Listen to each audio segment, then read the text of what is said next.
നമസ്കാരം. ഉപനിഷത്തുക്കളിലൂടെ എന്ന ചാനലിലേക്ക് ഒരിക്കൽ കൂടി സ്വാഗതം.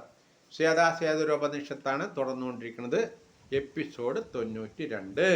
യോഗി എപ്പോൾ ഈ ജീവിതത്തിൽ ദീപം പോലെ പ്രകാശമാനമായ ആത്മതത്വം കൊണ്ട് ബ്രഹ്മതത്വത്തെ ദർശിക്കുമോ അപ്പോൾ ജന്മരഹിതനും ശാശ്വതനും എല്ലാ തത്വങ്ങളിൽ നിന്നും സ്വതന്ത്രനുമായ ദേവനെ അറിഞ്ഞ് സകല ബന്ധനങ്ങളിൽ നിന്നും മുക്തനായി തീരുന്നു.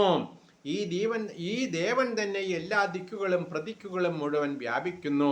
അവൻ തന്നെയാണ് ആദ്യം ജാതനായവൻ. അവൻ തന്നെ ഗർഭത്തിൻ്റെ ഉള്ളിൽ വർത്തിക്കുന്നു. അവൻ തന്നെ ജനിച്ചവൻ. അവൻ തന്നെ ജനിക്കാനും പോകുന്നവൻ. അവൻ ജനങ്ങളിൽ പ്രത്യേകാത്മരൂപത്തിലും സ്ഥിതി ചെയ്യുന്നു.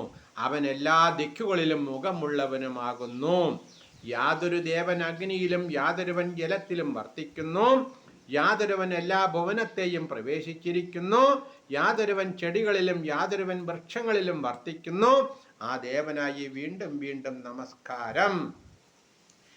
ഏകനും മായാവിയുമായ യാതൊരുവൻ മായാശക്തികളെ കൊണ്ട് എല്ലാ ലോകങ്ങളെയും ശാസിക്കുന്നു. യാതൊരാൾ ഏകനായിട്ടു തന്നെ ഉൽപ്പത്തിയിലും സംവിഗ്ഭാവത്തിലും ശക്തികളെ കൊണ്ട് ഭരിക്കുന്നു. ഇതിനെ യാവചിലർ അറിയുന്നു. അവർ മരണരഹിതരായി ഭവിക്കുന്നു. യാതൊരുവൻ സ്വശക്തികളെ കൊണ്ട് ഈ ലോകങ്ങളെ ഭരിക്കുന്നു. ആ രുദ്രൻ ഏകൻ തന്നെയാകുന്നു. രണ്ടാമതൊന്നിനെ ആശ്രയിച്ച് സ്ഥിതി ചെയ്യുന്നില്ല.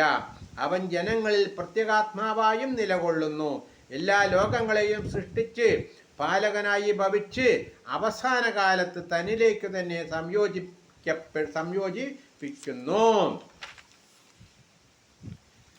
സ്വർഗവും ഭൂമിയും സൃഷ്ടിക്കുന്ന ദേവൻ ഏകനാകുന്നു. എങ്കിലും ആ ദേവൻ എല്ലായിടത്തും കണ്ണുള്ളവനും എല്ലായിടത്തും മുഖമുള്ളവനും എല്ലായിടത്തും കൈകളുള്ളവനും എല്ലായിടത്തും കാലുകളുള്ളവനുമായി ഭവിക്കുന്നു.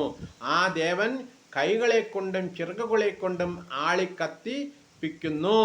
സകലതിനെയും പ്രേരിപ്പിക്കുന്നു. നമസ്കാരം. അടുത്തത് ബാക്കി നാളെ.